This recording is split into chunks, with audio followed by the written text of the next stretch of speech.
the broad highway, right, into the spiritual life really is broad, roomy, and all inclusive, right? When I got to Alcoholics Anonymous, I didn't even know that God was real or that God existed, and I didn't know how to pray. And now I'm sitting here with 36 years of continuous sobriety, and I have a deep and effective and current and active relationship with a God who I don't understand well at all. But I cannot deny the body of evidence that he is alive and well and working in my life and in all of your lives.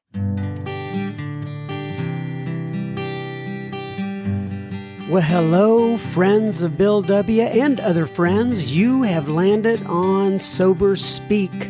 My name is John M. I am an alcoholic, and we are glad you're all here, especially newcomers. Newcomers, that is, both to recovery as a whole and newcomers to this podcast. Sober Speak is a podcast about recovery centered around the 12 steps of Alcoholics Anonymous. My job here on Sober Speak is simple. My job is to provide a platform to the amazing stories of recovery all around us. Consider Sober Speak, if you will, your meeting between meetings. Please remember, we do not speak for AA or any 12-step community. We represent only ourselves. We are here to share our experience, strength, and hope with those who wish to come along for the ride. Take what you want and leave the rest at the curb for the trash man to pick up. Alas, we doth meet again.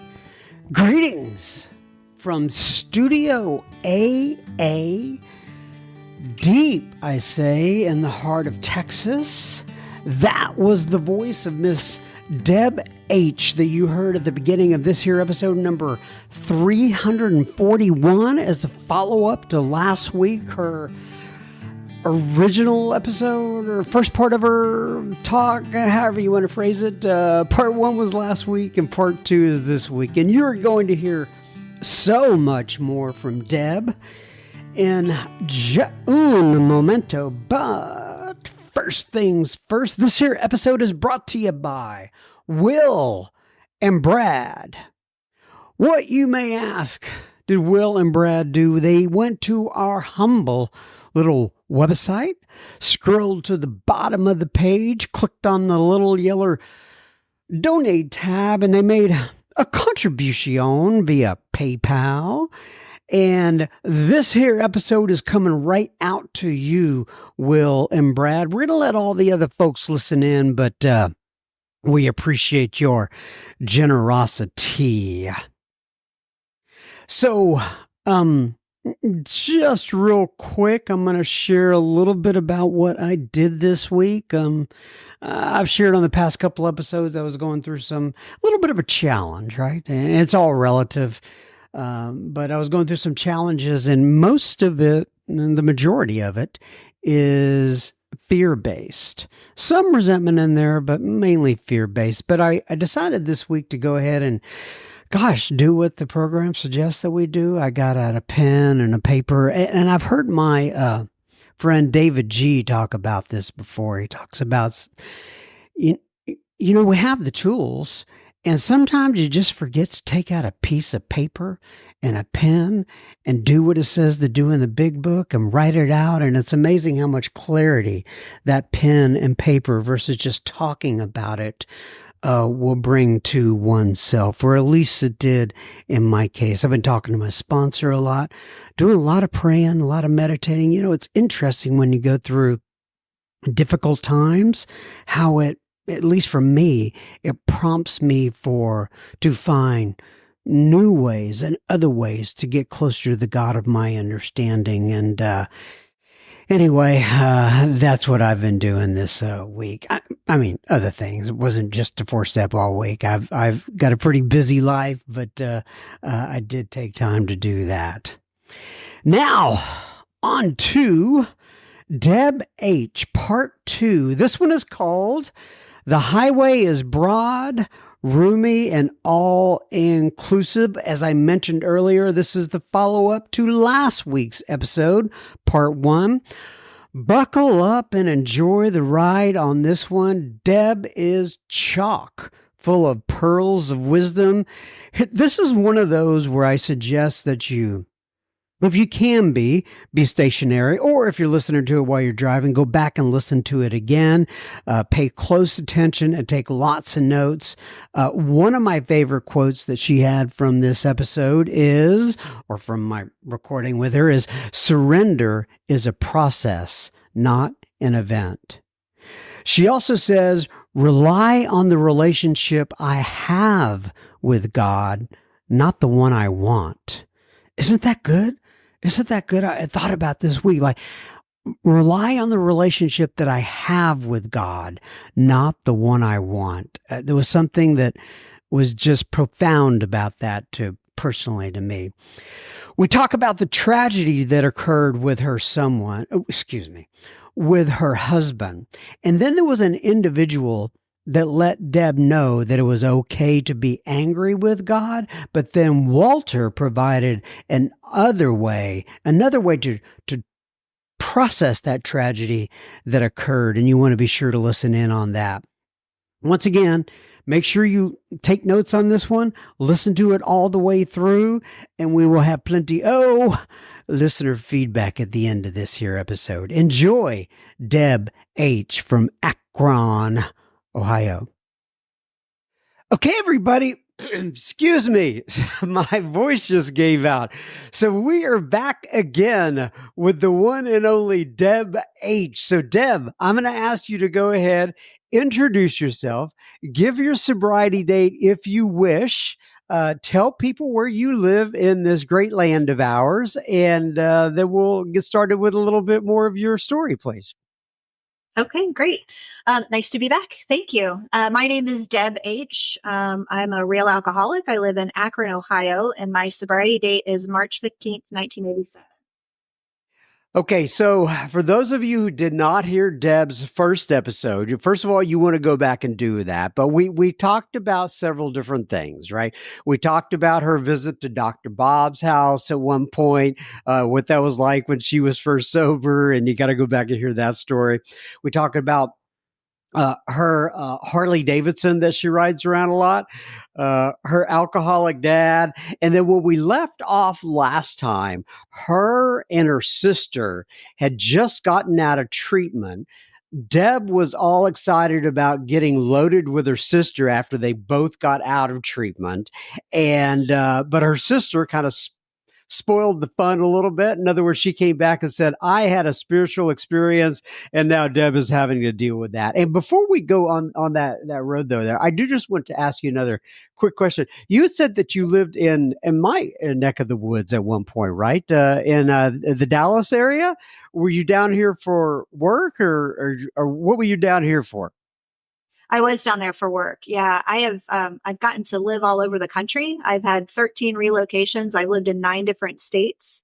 And I move around for projects and for random assignments. And I was in the DFW area because I was entering into aviation. And so I was working for the DFW airport so that I could learn aviation at one of the biggest airports in the US. What was your experience like down here in this part of the country? Did you like it? From a work perspective, it was everything that it needed to be. From a weather perspective, you can keep it.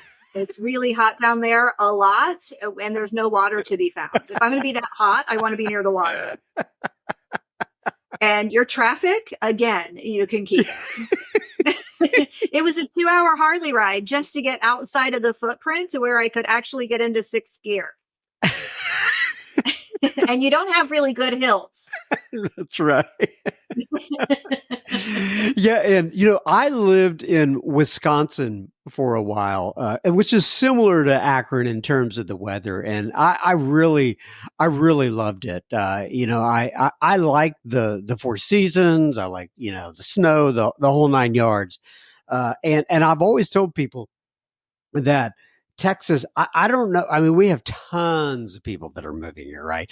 And I've always said it's flat and hot. If I wasn't from here, I probably wouldn't move here. But it's also one of those things, once it gets in your system, it's hard to get out. But All right. So let's go ahead and pick it up again from the last episode. Once again, we were talking, you had just, found out that your sister had this spiritual experience, and then you were about to go into an Alcoholics Anonymous meeting for the first time, I believe. So talk to me about your entree into the rooms of AA and what that was like.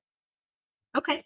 We're still living really close to Akron, Ohio. So we're going to meetings in and around the Akron area. My ma would drop us off at the meeting, always 15 minutes before the meeting was to start. I would stand outside long enough to be late. So I'm entering into every room late because I'm just not interested, right, in all of the chit chat and the handshaking and all of that stuff. Like, we did that at the very first meeting, and I was like, "Why are people touching me, right? And why are you looking at me? And I don't like coffee, thank you very much," and all of that, right? And are you 15 or 16 at this point? Is that right? I'm 15. You're 15 years old. So Yep. you've got to be one of the only 15, if not the only 15-year-old in there. And I guess your sister's close to 17 or something like that at this point. And so are y'all the youngest kids, if you will, in the rooms? We absolutely were the youngest, and we were the only teenagers when we got there. We were it. And we walked in, and everybody's just kind of looking at us, and we're looking at them, and I'm not sure what I'm supposed to do. And it became really clear to me that they were welcoming to us. And they looked at us we were a little bit of a novelty. Right. They weren't really sure if we were there for real or not. Yeah. And I wasn't, and my sister was, but my sister wasn't qualified to be a member of Alcoholics Anonymous. I mean, she never even drank. Right. So she's sitting in the wrong 12-step room. I'm in the right room, but don't want to be there. And so we were kind of we were a tough crowd. Right. We really were. And my sister was trying to do all the right things, right? She would get there, she would walk in on time and all of that kind of stuff. And I'm hanging out outside so that I'm late going into every meeting. I didn't like coffee, but I would have 3 cups at every meeting. And so I was just up, down, up, down. I was just busy. We were still smoking cigarettes in AA back then, right? It's 36 years ago. And I didn't smoke when I got to AA, so I had to learn. And so I did. And so I would sit in AA meeting. Oh yeah, I mean, you got to fit in. And so I'm using my regular indoor voice in the middle of an AA meeting, like somebody's on the podium giving a pitch, and I'm like, "Hey, buddy, you got to smoke?" Like, just right, just being and most of the meetings, and I say this, and it's still true. Like, my home group was this morning. My home group is, we meet in a church basement with a hard floor and metal folding chairs. And when you drag a metal folding chair across like a concrete floor, it makes a lot of noise. And to me, that just brought me joy. Absolutely brought me joy, because I didn't want to be there, and I was going to make it miserable for everyone else. I mean, because I was just self-centered to the extreme. And I would leave every meeting early. Like, I went a couple of times. You guys prayed a lot. I wasn't interested. Right. I mean, you opened with a prayer, you closed with the prayer. It was just nonstop. I was like, oh, good Lord. And so I would sneak out of the room when you guys would get ready to circle up. I'm out of there. Mm-hmm. And I was going to meetings, like I said, in and around the Akron area. And Mac Shadburn was an old timer then, and I would have sworn to you he was the president of Alcoholics Anonymous. He was old. He had been sober since Christ was a child, and he ran Alcoholics Anonymous. He absolutely did. And he was loud, and he would cuss and snarl, and was always talked with cigarettes in his fingers. And his nemesis was this old gal. Her name was Jane. And Jane was as old as he was, as sober as long as he was. And Jane, like, they would carry her into the meetings. They would park, like, she always had the assigned parking place right by the door. And somebody would drive her to the meeting, and then they would go out and they would put her into these wooden high back chairs, not the folding ones. And they would carry her down the stairs into the church basement and would place her by the podium. And she smoked cigarettes on an extender. And people would line up to talk to her. She was that old timer, and you'll know, right? There's a couple of different kinds, right? There's the grumpy kind who is just looking for a reason to, yell or snarl or look at you mean. Right. That was Mac, right? And then there's the kind where she literally took a genuine interest in the lives of others. And so people would line up to talk to her because they just couldn't wait, because she wasn't like a physically demonstrative, right? But she would remember that something big was happening in your life, and she would ask you about it and want to hear the whole story. She would hear that your daughter was having you over for Sunday dinner and you hadn't been allowed over there for 15 or 16 years. And she would make you a little casserole as a side dish so that you didn't show up empty handed. She was that kind of old timer. Yeah. And they were running Alcoholics Anonymous. They were absolutely running it. And Matt was always sitting by the door that you had to go in and out of to get in and out of all of the meetings. And so he's the guy that I'm trying to avoid, right? And not make eye contact with and not touch and all of that kind of stuff. And I never went up to the front of the room to talk to Jane, because in my mind, like I can be rejected by anybody, anytime, anywhere. I'm not going to wait on a line to get rejected. Right. Right.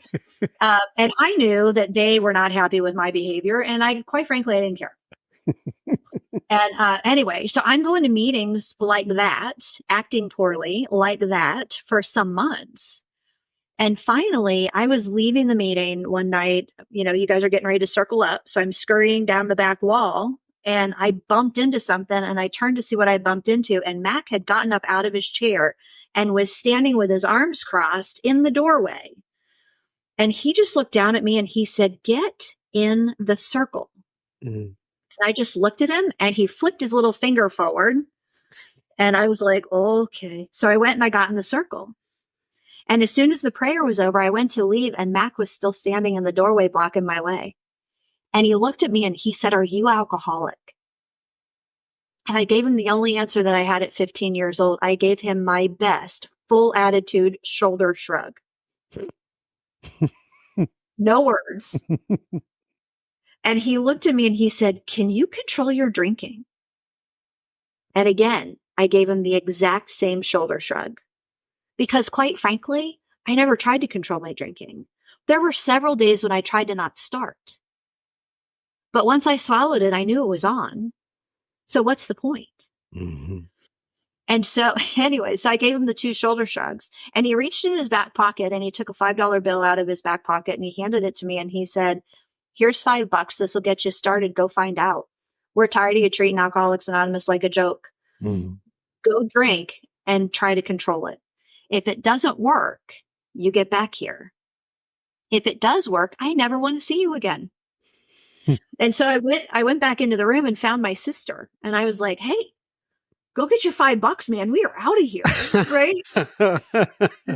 I was just so grateful, right? Because somebody in authority finally knew what I really needed. And anyway, that was March of '87. Wow. And yeah. And I finally got to relapse, which is all I wanted, because I was sitting in the room with the solution and the fellowship of Alcoholics Anonymous, and I couldn't touch it. I couldn't see it. I couldn't feel it. I couldn't want it, but I was there. It's the most fascinating thing. And anyway, so I went out and but you guys had gotten in my head, right? Because I was like, okay, I am going to keep the cap. Right? I'm going to control my drinking, which means to me, I'm going to keep the cap to the bottle. Keep the cap. Gotcha. Keep the cap. So I'm going to have 3 long pulls off the bottle and a couple of beers, and I'm just going to get enough going on so that, because remember, I hadn't had any relief. I am back to being terrified all the time, because when I'm sober, I'm not okay. And so I'm terrified.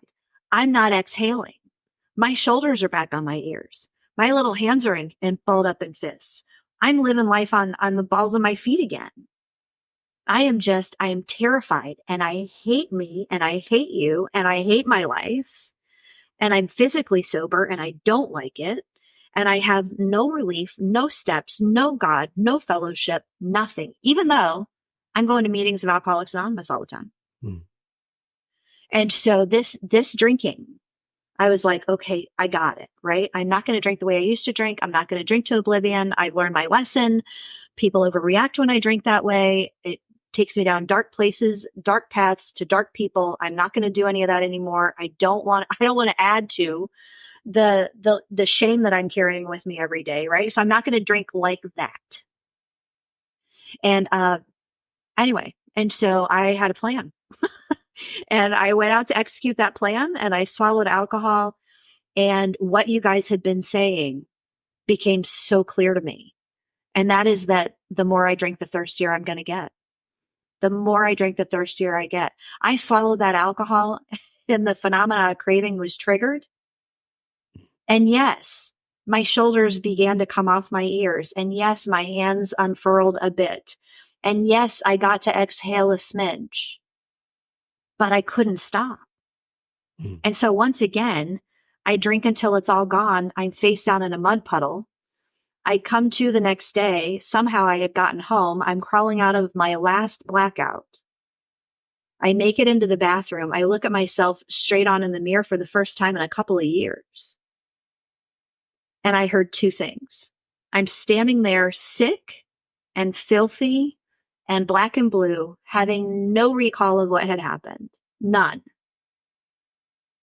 And I hear two things. One is that I hear Max Shadburn's voice. If it doesn't work, you get back here. And then I heard another voice that I didn't recognize, and it was the truth slipping in. And what I heard was, you are always going to drink just like this, which was the absolute truth. Mm-hmm. And that morning, I fully conceded to my innermost self that I had alcoholism. That was the moment. Now, that's surrender number one. But it requires surrender number two, which is I had to surrender to the fact that the treatment for my alcoholism was a life in Alcoholics Anonymous. Mm.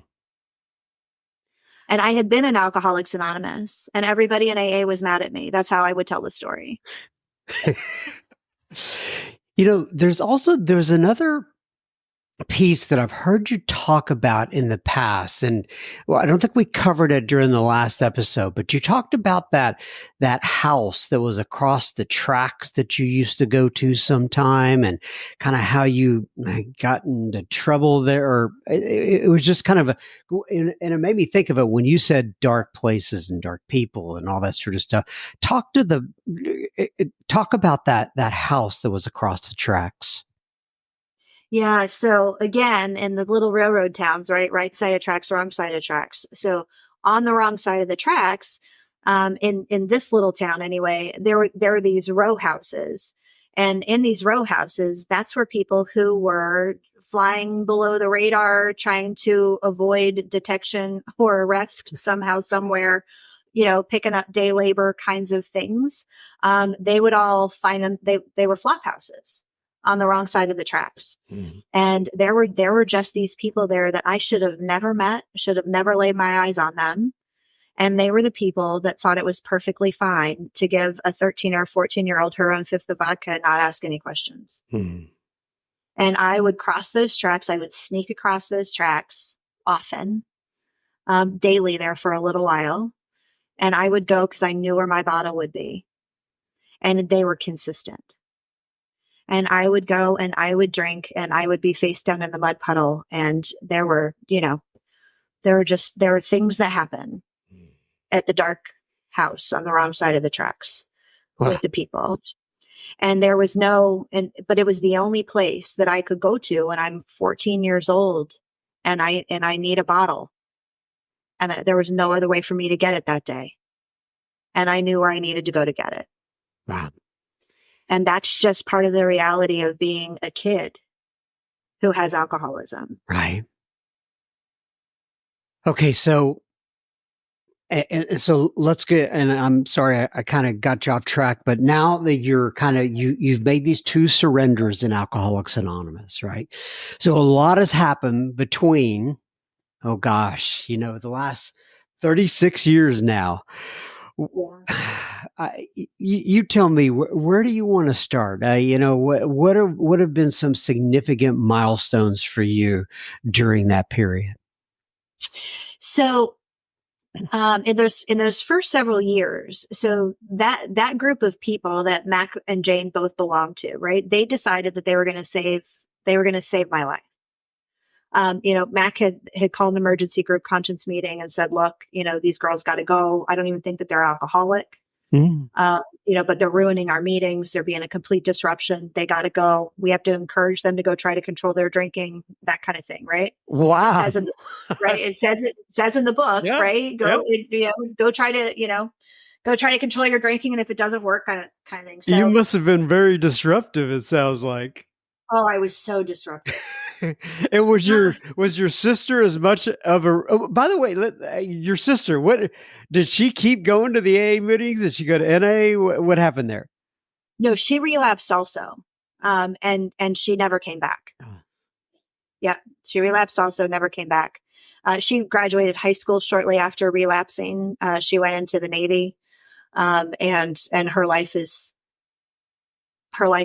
been a different journey than mine. Okay. Gotcha. God bless Yeah. her. A very different journey. Yep. Okay. Yep. All right. So now take me forward from there. I'm sorry to interrupt you. So this group, right? He has the group conscience meeting, and they all agree that I got to go because I'm being disruptive and all this kind of stuff. And thank God, in the service structure in Alcoholics Anonymous, if there is a dissenting opinion about a topic, they will allow the minority opinion to have the floor before they close the topic. Mm-hmm. And in my case, there was one dissenter in that room. He was an old guy named Bill Long. And Bill Long was super old and had been sober a long time too. And Bill Long never ever talked, right? He's that old guy that you would never hear him on a podium. He's never going to make a comment at a discussion meeting. He's not going to read if he's at a literature meeting. He's just going to sit and listen. But he's also that guy where his service work in Alcoholics Anonymous is to get there early and to be sitting by the coffee pot. Because anytime that any of us would walk into a room, we would look around, find the coffee pot. And if Bill was sitting by the coffee pot, we knew that everything was all right. And that was Bill's job in Alcoholics Anonymous. And he was the dissenting guy in the room that night. And so they said, do you want to say anything about that? Because everybody's like, yeah, they got to go, right? She's just, she's being terrible. And Bill, as the story was relayed to me, Bill stands up in the back of the room and he said, the way I see it, God gave us those girls. Therefore, they're our responsibility. And we should try to put them onto the program of Alcoholics Anonymous before we toss them about.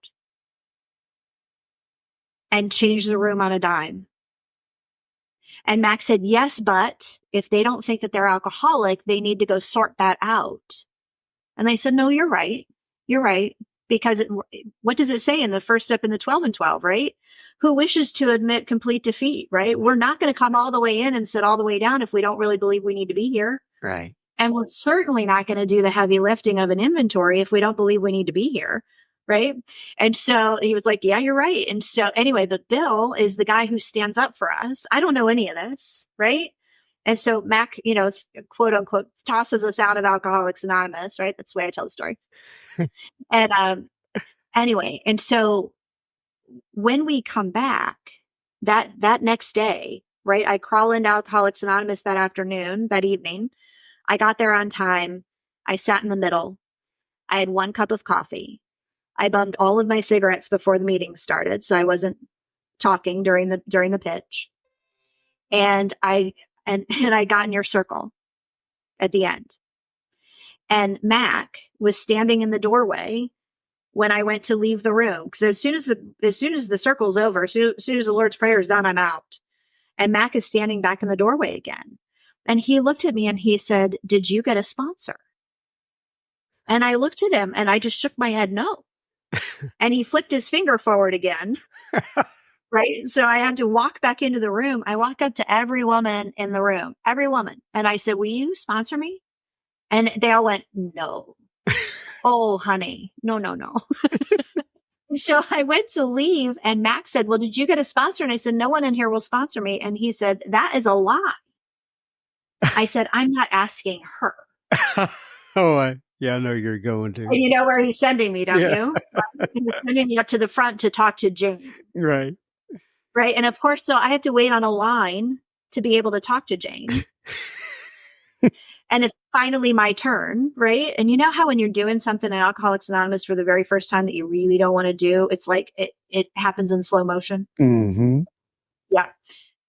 So, I mean, she inhales, right? Because she smokes the cigarettes on the extender, right? She takes an inhale and that takes 2 minutes, right? And then the exhale is at least 1.5 minutes, if not 2 minutes. And I just looked down at her and I said, will you sponsor me? And she just looked at me and she said, honey, why should I? And you know what? That was a reasonable question to ask based on the way I'd been acting. And instead of telling her where to shove that cigarette extender, I looked at her and I said, because I need to be sober and I don't know how. And I guarantee you I didn't have that thought. But and anyway, and she said, well, I guess you'll be doing some things differently now, won't you? And that was that. And the next day at 7:00 in the evening, there's this enormous car that comes floating in my driveway. And we're not expecting anyone. And I walk out and I knock on the window and there's 2 old guys sitting in the front seat of that car. It's an old Ford LTD from the 70s.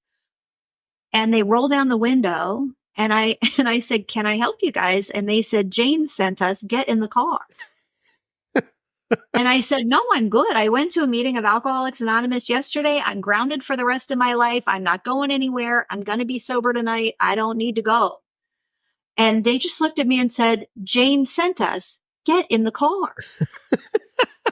And I went in the house and I said, Ma, AA's here. And she was like, okay, honey, have fun. And I was like, what is happening in my life right now? And I went out and I got in the back seat of this car and off we went to a meeting of Alcoholics Anonymous. What that group also did was that it took the 7 days of the week and 2 members of that group took responsibility for a day of the week. And it was their job to come and pick me up and take me to a meeting of Alcoholics Anonymous. Mm-hmm.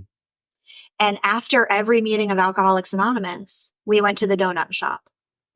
And at the donut shop, at 9 or 9:30 or 10 o'clock at night, you would eat powdered sugar donuts, drink fully caffeinated coffee, smoke cigarettes, like somehow North Carolina was going to figure out a way to secede from the Union. It gets tobacco with it.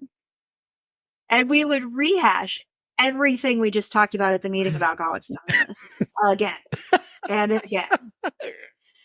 And if you were new, like I was, they would put me at a tiny table off to the side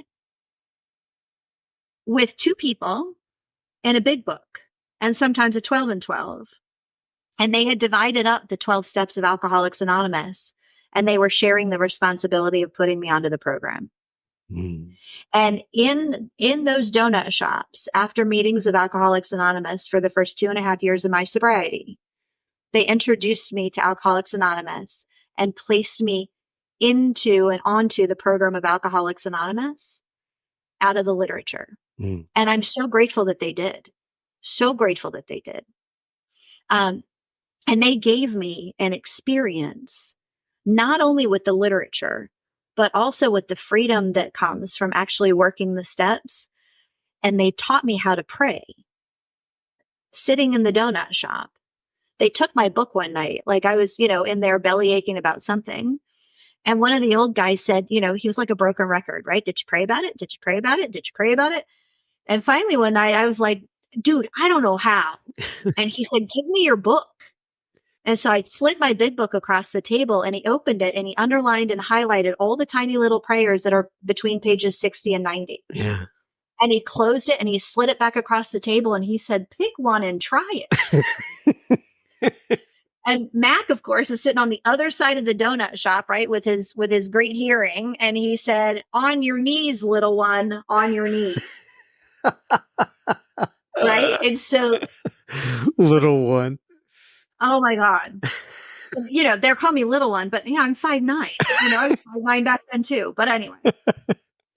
But they tricked me onto the program of Alcoholics Anonymous. And it is truly that attraction rather than promotion, right?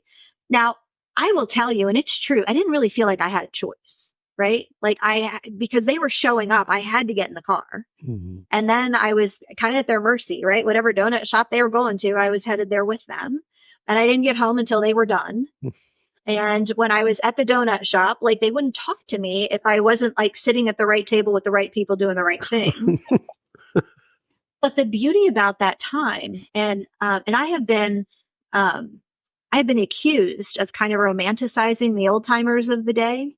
But since I moved back to Akron about 3 years ago, I've run into some people who were around back then too, who were within their first couple of years. Mm-hmm. And I was like, so I tell the story about the donut shop and they're like, oh yeah, you remember the one on such and such street and blah, blah, blah. And that waitress was and whatever. And remember, that's where they always took you to do the fourths. Yeah. Right. Yeah. So my ability to remember them is it's really not romanticized. And I'm grateful for that. Yeah. Right. Because it really was as magical as I remember it being. So that's great. I want to talk a little bit about some of your, I've heard you talk about it a little bit before, some of your relationships, your marriages within Alcoholics Anonymous, and, that it's not all, roses and such, however you want to phrase that. So talk to me about some of your relationships that you've had during Alcoholics Anonymous. Yeah, thank you.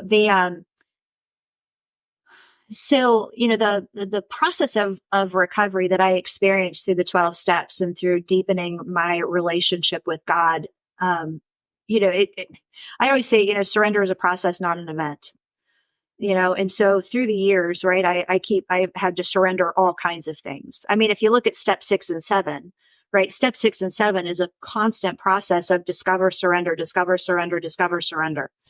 And choose a new behavior. And I will often say, I surrendered a lot, willingly and quickly, right? I surrendered whether or not I went to AA, whether or not I drank, where I went to school, how I went to school. I mean, they made me go to college, right? They kicked me out of the nest and made me go to college. But I surrendered, where I worked, how I worked, all of it. Every time more was revealed, that is a call to have more, to deepen my surrender, right? It says, great events will come to pass, right? More will be revealed for you and countless others. Every time more is revealed, it's another opportunity to deepen my surrender. And it's deepening my surrender into the realm of the spirit, right? It's that process of dying to self so that I can connect more fully to the love and to the grace of God. And so that I can connect more fully and more authentically to you, a member of my community, so that I can truly be of service and so that I can realize the fact that we are all connected and we are all one. But, getting to that point, I surrendered every single area of my life willingly, except for romantic relationships. I don't know if this is what you want to talk about, but this is where we're going. Yeah. So I surrendered every area.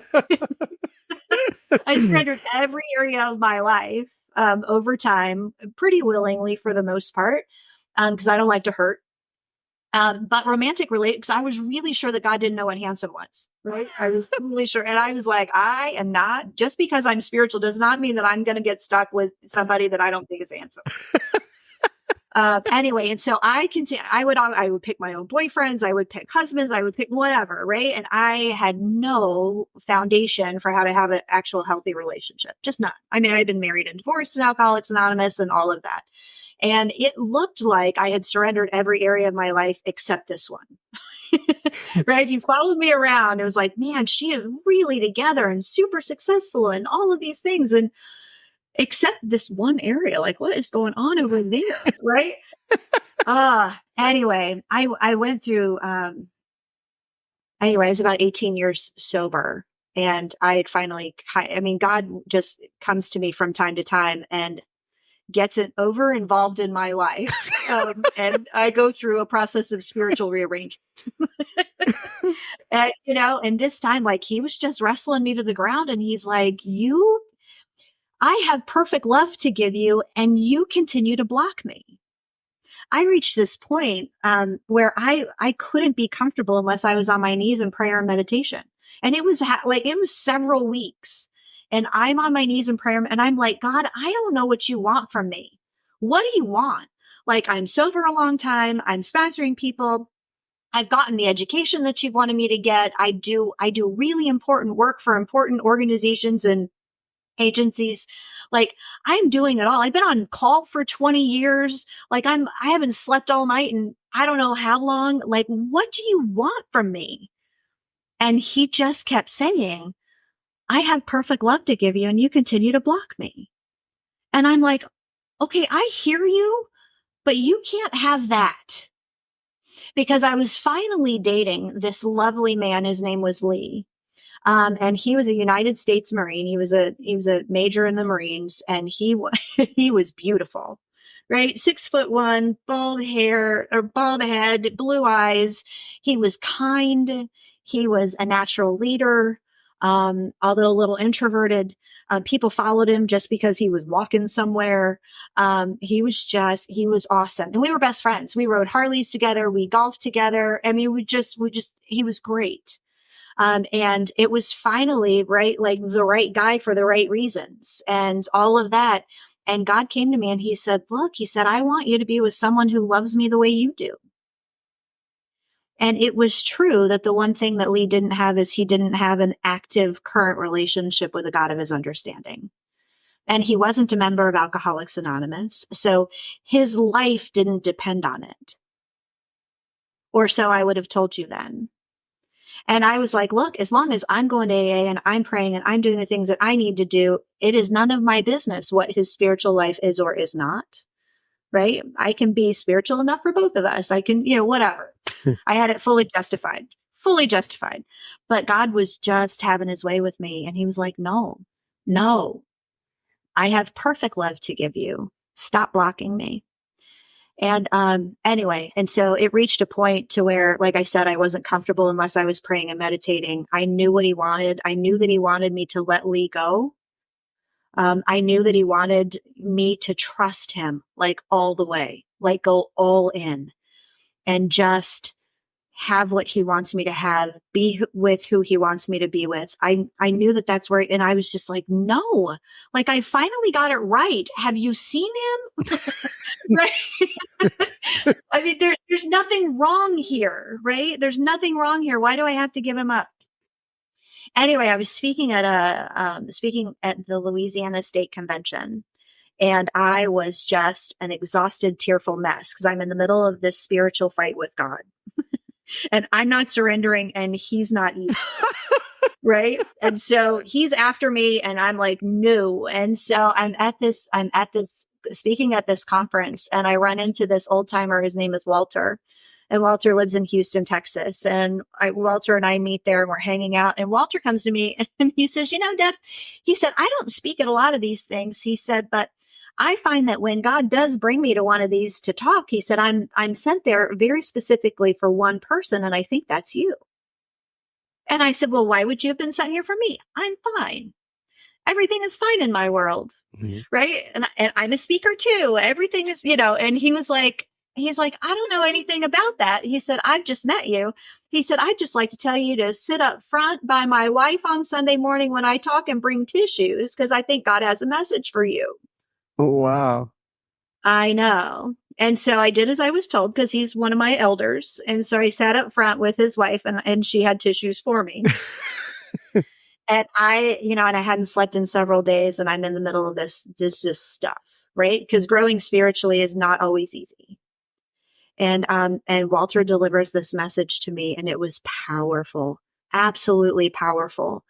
And I knew that I needed to be the one to surrender my side of the argument. I knew that I needed to go home and to let Lee go and see what God had in mind.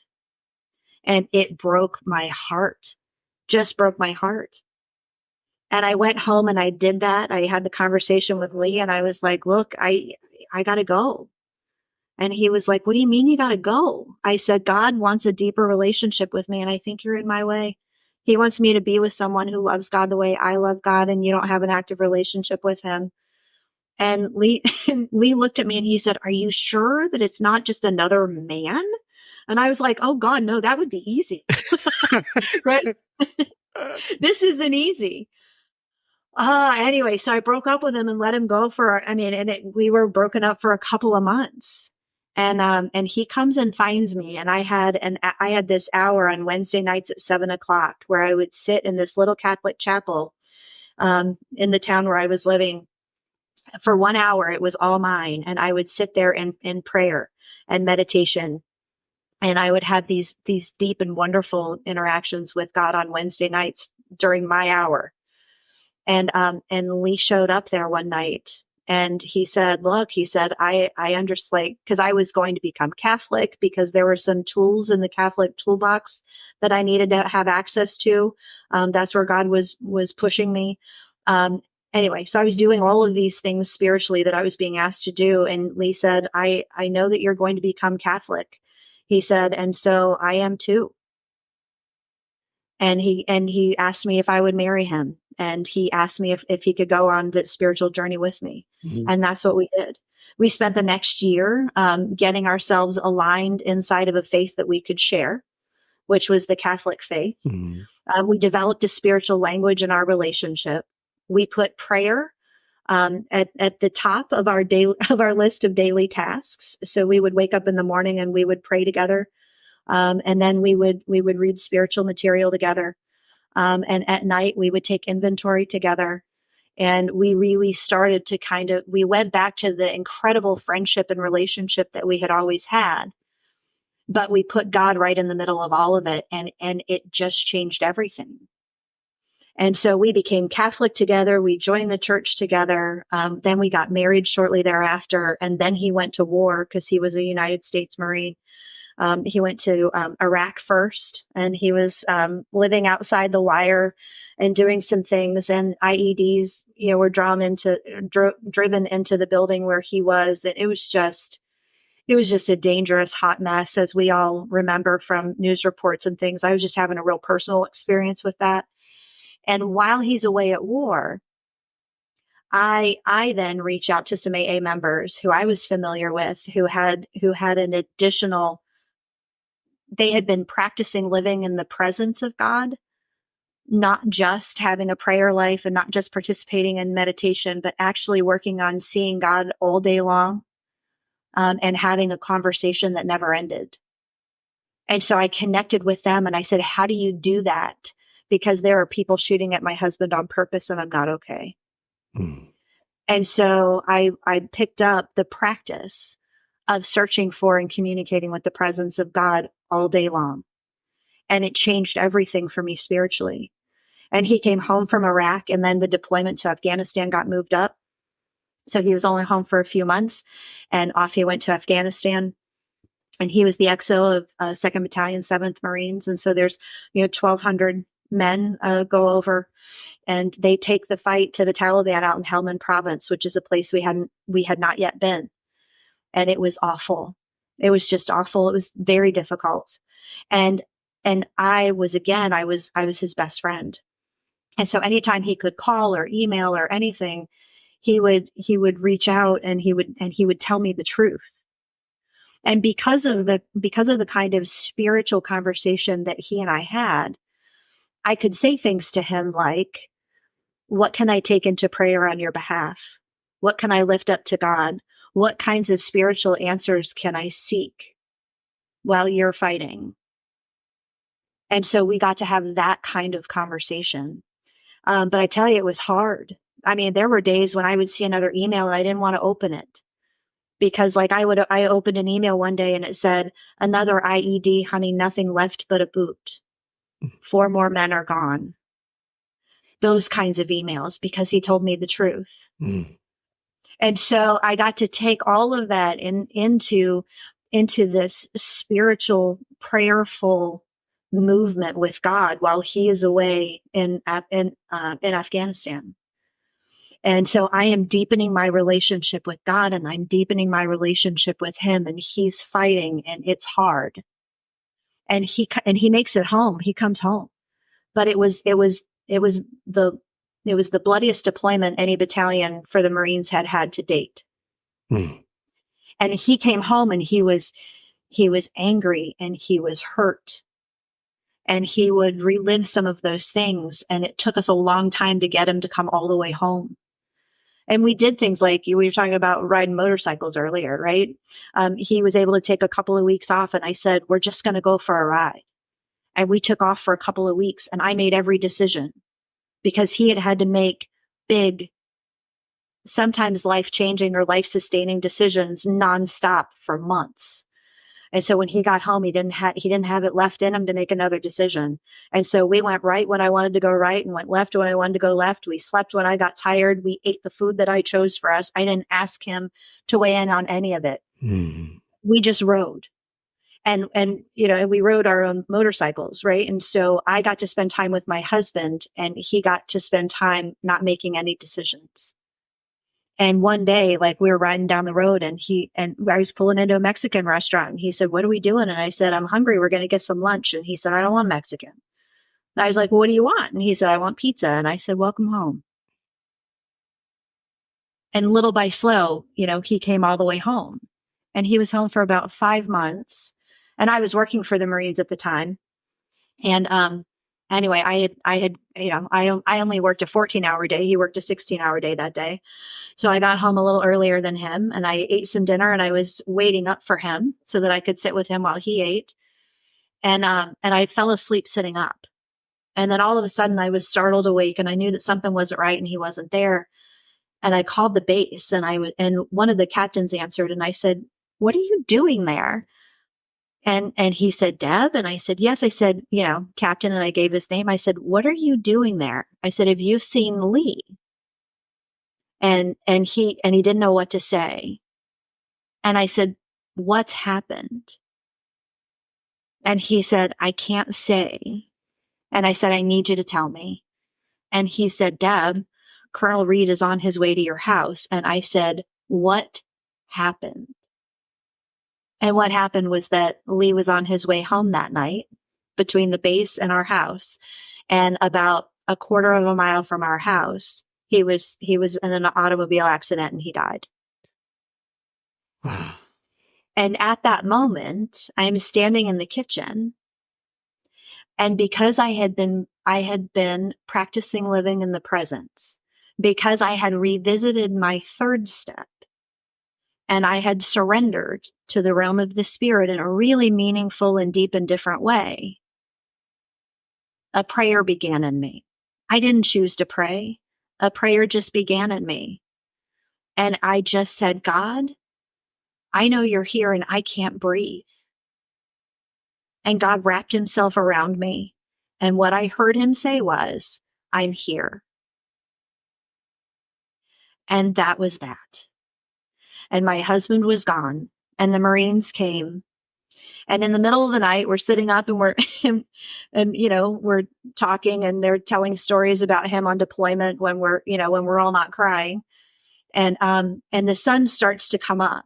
And in the middle of the night, I sent out 3 text messages, right? One to a member of my current home group, another to one of my best girlfriends in New Orleans, who's connected to everyone I know, and another to the home group I had just left when I moved from one state out to where I was living then. And I'm sitting out with Colonel Reed and the sun is coming up. And I said, oh my God, John, I said, there's something you need to know about me that you don't know. And he was like, well, what is it? And I said, I'm a sober member of Alcoholics Anonymous. I've been sober for 22 years. And he said, okay. And I said, John, what that means is that they're coming. He said, they are? And I said, yes. I said, members of Alcoholics Anonymous will be here as soon as that sun comes up. They will be here. And he said, well, how do you know? Did they call? And I said, no. But I sent the information last night. And some of them are early risers. And they'll be here. And he said, okay. And I said, John, when they get here, I said, I know that you're used to the Marines running everything in circumstances like this. I said, but they're going to take over everything. And I said, and you're just going to have to let them. I said, and it's going to feel chaotic to you because these people don't look like the people you're used to hanging out with. And he said, okay, well, does this group have a leader? And I said, oh my God, you'll know who she is the moment she arrives. Jay. Yes. And what happened through all, and I often talk about this experience, not because I'm the only one who has been widowed and stayed sober in Alcoholics Anonymous, but because there are moments, and there will be more moments in my life too, I'm certain, where I am going to have to rely on the relationship I have with God today in this moment and not rely on the relationship I wish I had. Mm-hmm. And because I had the kind of relationship with God that I had at the time, I was able to go into and move through my grief. I was able to continue to be honest about where I was and how I was feeling and what I was thinking. I was able to grieve out loud with my home group. My home group came and we are just terrible at trying to, figure out what people need when they're in a moment of grief, right? Like we rely on the person who's grieving to tell us what they need. Right. Right. I mean, we just do. We humans, we're just something. Anyway, and so I hired one of my home group members and I handed her my phone and I said, I need you to just take a message from everybody that calls and try to answer the question. And if you can't, just jot the question down and we'll figure it out later. And I took another home group member and I said, look, my house needs to remain clean and the dishes need to remain done because there are going to be a lot of people in and out of here for at least 2 weeks. I just need you to run my house. And I gave it to another guy and I said, look, I'm going to need you to just park cars, hire the other guys, get them busy and just manage the street so the neighbors don't get mad. And I took one of the Marines and I said, I don't know what it is you're supposed to do, but just go do it for me. Yes, ma'am. I mean, just like people just go take care of things. And one of the most amazing things that happened is, so the next day he was killed on a Tuesday night. And the next day I'm in my kitchen and my old timers are sitting with me and we're having a conversation and they had all had an experience of grief, obviously, right? If you live long enough, it will visit all of us. Mm-hmm. And one of them said, and Deb, when you get really angry about this, go ahead and give that anger to God. He is big enough. He can handle it. You know that. Just put it on his shoulders and allow him to do that. But give your anger to him so that you don't have to carry it. And I'm thinking to myself, I don't want to be angry with God because I know that anytime I put anger in the middle of any relationship, I diminish the relationship. I know that. I've had that experience. And I don't want to be angry with God because I have this amazing relationship with God. So I don't want to do it like that, but I don't know how to do that any other way. And my friend Christine, who has the phone, she walks in the kitchen while I'm sitting there quietly thinking, there has to be another way. And she brings me the phone and she said, Deb, there's this old timer on the phone and his name is Walter from Houston. And he says he has a message for you from God. And I said, yes, give me the phone. So I take the phone from her and it's Walter. Now, and Walter is an old Vietnam era Marine. And so he and Lee were big fans of one another too, right? And Walter's the guy that delivered the message when I was in Louisiana, right? Which started all this mess, by the way. I blame him. So Walter gets on the phone and he said, darling, I love you. I said, I love you too, Walter. He said, I am so sorry. I said, thank you, Walter. And he said, but look, I was sitting here in meditation and God told me to call you right now and to tell you that there are things that happen in this world that break his heart. Lee's death was one of those things, and he is going to be grieving alongside you. So you are to continue to rest in his arms. Wow. And I was like, oh, that's the other way. I don't have to be angry with God. I don't have to turn my back on God. I don't have to separate myself. I don't have to step out of the realm of the spirit because I'm in this kind of pain. What I have to do is what I had been doing to get through those 2 wartime deployments and to show up for my husband and help bring him the rest of the way home from war. I had to rest in the arms of God and be spiritually led, even though I was in that much pain. And it changed everything. Right. Changed everything. And I got a hold of like everybody in my house and I said, people, there will be no more talk of me getting angry with God. We are not going to get angry with God. I said, we are going to walk step by step alongside God while we walk through the pain that we are all feeling because we've lost Lee. Am I clear? And they all went, yep. And that was that. And we literally, we had this spiritual flow that was not always pretty. It was not always graceful at all. But we did it. And we walked together. And we healed. All of us. The Marines, the AA members. I mean, I had AA members had keys to our house. Like Lee would get home from work. I wasn't even there. And there'd be AA members hanging out in our backyard. Because because of step 6 and 7, I had the ability to live in this incredible community. I'm an Alcoholics Anonymous member in good standing. And if you're in my life, you're going to be all the way in my life. You know, the members of my home group, they didn't have to ask directions to my house when I needed them the most because they had already been there. Mm-hmm. They'd been there doing yard work and they'd been there for the birthday parties and they had been there for, everything. Mm-hmm. So they didn't have to figure out how to get in my house. They just needed to come. And when I was about 1.5 years sober, Mac and Jane died within a couple of months of each other. Oh, wow.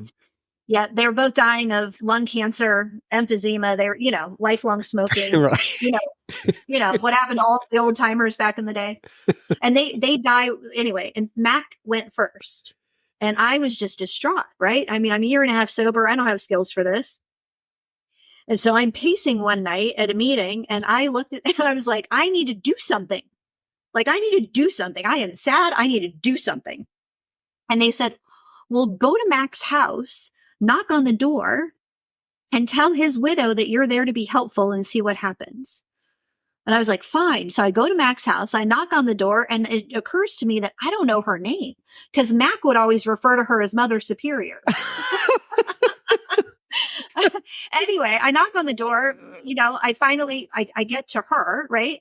And I said, are you Mrs. Shadburn? She said, yes, I am. And I said, my name is Deb. I'm a member of Alcoholics Anonymous. And I'm here to be helpful. And she said, okay, honey, what can you do? And I was like, yikes, like, I don't really have any skills. Right? But because they had made me the coffee maker, right? I looked at her and I said, I can make coffee. And she said, okay, honey. She said, why don't you come in and you just keep the coffee fresh because lots of people will be coming. And I said, yes, ma'am. And so I went to her house for several days in a row and I posted up by the coffee pot and I kept the kitchen clean and I kept the coffee fresh. And I was just there to be of service. Yeah. And the beautiful thing is, so fast forward 20 years and I wake up out of a nap on like the second day after Lee is gone. And I walk out in the kitchen and there's a girl and she's pacing back and forth in front of the sliding glass door in my kitchen. And I look at her and I popped the door open and I said, can I help you? And she said, my name, I think it was Sarah. She said, my name is Sarah. My sponsor, Christine, sent me over and I'm here to be helpful. Are you the widow? Oh. Now, that's the first time anyone had called me that. And I said, yes, I am. And she said, well, I'm here to be helpful. And I said, well, what can you do? And she just threw her hands up and she said, I really can't do much. I don't have very many skills, but I can make coffee. And it was one of those moments was like, oh God, you are showing off, aren't you? And I said, well, Sarah, why don't you come in here and post up by that coffee pot because people are going to be coming in and out and keep the coffee fresh. And she said, I can do that. Oh. And she showed up for several days in a row, posted up in my kitchen and tended the coffee pot. And I was like, oh my God, it's all connected. We are all connected. The realm of the spirit is so rich and God is so faithful. It's really been an amazing journey. So, all right. So we're probably going to have to schedule some more time at some other point. This has been great. I absolutely love it. So just to kind of wrap it up, is there some way that you would like to put a bow on it, or do you just want to end there? Is there anything else that you want to say before? Keep in mind, you're going to have a lot of people listening to you, some that are looking to get sober, some that have been sober, some are like sober curious, as they call it nowadays. Anything else that you want to say before we drop off and read from How It Works? Excuse me, page 164. Yeah, I guess the thing that I would say is that the broad highway right into the spiritual life really is broad, roomy, and all inclusive. Right. When I got to Alcoholics Anonymous, I didn't even know that God was real or that God existed, and I didn't know how to pray. And now I'm sitting here with 36 years of continuous sobriety, and I have a deep and effective and current and active relationship with a God who I don't understand well at all. But I cannot deny the body of evidence that he is alive and well and working in my life and in all of your lives. And I can honestly tell you that you could not have convinced me of that when I walked into Alcoholics Anonymous. I thought that you were all just a little bit cracked about this whole religion thing. And it took me a while to believe that you really weren't trying to talk me into joining a religion. You were really trying to talk me into the arms of God. And you didn't care. You really didn't care how I conceptualize God at all. You just wanted me to know that I wasn't God and that there was a power in this world greater than me that had my best interest at heart. Mm-hmm. And that was enough to start. And so, your spiritual path may not be the same as my spiritual path. It doesn't matter, nor do I care. What I care about is that everyone who's listening has a relationship with God as misunderstood as it is. I really wish if I could talk to Bill Wilson about one thing, the founder who wrote the majority of the big book, I wish it said God as we experience him instead of God as we understand him. Mm. Because the more experience I have, the more convinced I am that God is everything, but the less I understand him because he's far more vast. I love it. Thank you very, very much, Deb H from Akron, Ohio. I'm going to go ahead and wrap it up here today with page 164 from the Big Book of Alcoholics Anonymous. It says, abandon yourself to God as you understand God. Admit your faults to him and to your fellows. Clear away the wreckage of your past. Give freely of what you find and join us. We shall be with you in the fellowship of the Spirit, and you will surely meet some of us as you trudge the road of happy destiny. May God bless you and keep you until then. Once again, Deb, that was absolutely fantastic, and I know everyone's going to enjoy that. Thanks for being with me. Thank you. Thanks for the opportunity. Absolutely fantastic. I know that you are going to want to hit that little pause button on your device and share that episode and Deb's previous episode with a friend or family member. It may be just what they need today. Once again, Deb H, thank you for taking time out of your schedule to share your experience, strength, and hope. It was an absolute pleasure. Now, on to a little bit of listener feedback. Jess writes in and just says, hi, John. My name is Jess T. I am from British Columbia, Canada, the Great White North. She said, I wrote to you in January of 2023, just after I had relapsed. I struggled for a few months after that. I don't know why exactly, but I thought I would like to write to you again, since today is my first ever year sober anniversary. Well, congratulations, Jess. That is fantastic. I celebrate 1 whole year today, and tomorrow I'm taking a cake at my home group. At one point, I had given up hope I would ever get to say those words. You know, Jess, there's a lot of people listening to this, and also myself, who thought the exact same things. I've talked about this on the pod in the past, but I was 3 years in and out of Alcoholics Anonymous. I picked up 10 to 12 Desire chips. The last time I just threw them all away because I thought it wasn't working. I thought that I was one of those people that was constitutionally incapable of being honest with myself. But the thing that I did right is I just kept getting back up on that horse and riding it. And it sounds like you did the same thing, Jess. I'm so glad for you. Anyway, Jess goes on. Sober Speak has been a huge part of my sobriety. I listen every week to the new episodes and recommend them to friends and newcomers. I just wanted to say thank you, John. I hope that you know that your work is impacting people all over the world. You probably had no idea that you were such an integral part of the life of one alcoholic 35 kilometers away. She says that's 2,175 miles. Sorry for the Canadian. She says, but you have been. You and all your guests have inspired and encouraged me, given me a new perspective and motivation, and above all, helped me to learn about the steps and how to work the program of Alcoholics Anonymous in my life. I cannot express how grateful I am for what you do. Anyways, I hope you're having a wonderful day. I am on my way to my home group now, where I will celebrate by helping to train a new member to chair the meeting.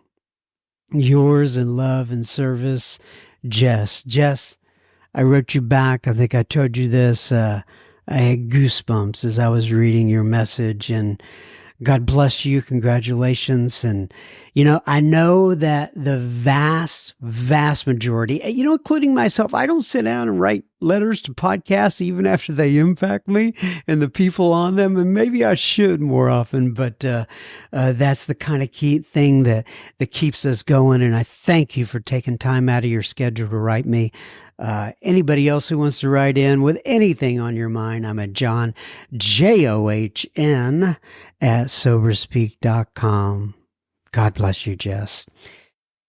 Hillary writes in and she says, Hi, John M. I thought I would send you these verses today. She sent in anyway, and here are the verses. The first one is from Deuteronomy 31:6. It says, Be strong and courageous. Do not fear or be in dread of them, for it is the Lord your God who goes before you. He will not leave you or forsake you. Deuteronomy 31:6. And then the second one is, trust in the Lord with all your heart and do not lean into your own understanding. Proverbs 3:5-6. And as I told you when I wrote back, Hillary, I definitely took time to soak those in. I appreciate you. You didn't have to do that. Taking time out of your day to write in like that. And it's just so wonderful to hear from you. And, it is interesting how I have a tendency to lean into my own understanding as opposed to God's. And it is interesting how I think that many times God has forsaken me, and He's not there, and He doesn't understand the plan but I just have to step back and realize that he's with me. He's with all of us. And I appreciate you writing that in. And then Hillary goes on, your family and friends and the program of AA are always there to lift you up and encourage you with love and prayers, exclamation point. Thank you for your pod and thank you for always sharing from the heart. God is with you. Blessings to you and Mrs. M and your kids. Hillary C. from San Diego, California. Now we have thought a couple times, Hillary C., could that be Hillary Clinton, right? Out there, maybe she's in San Diego, California at this moment. But I know it's not.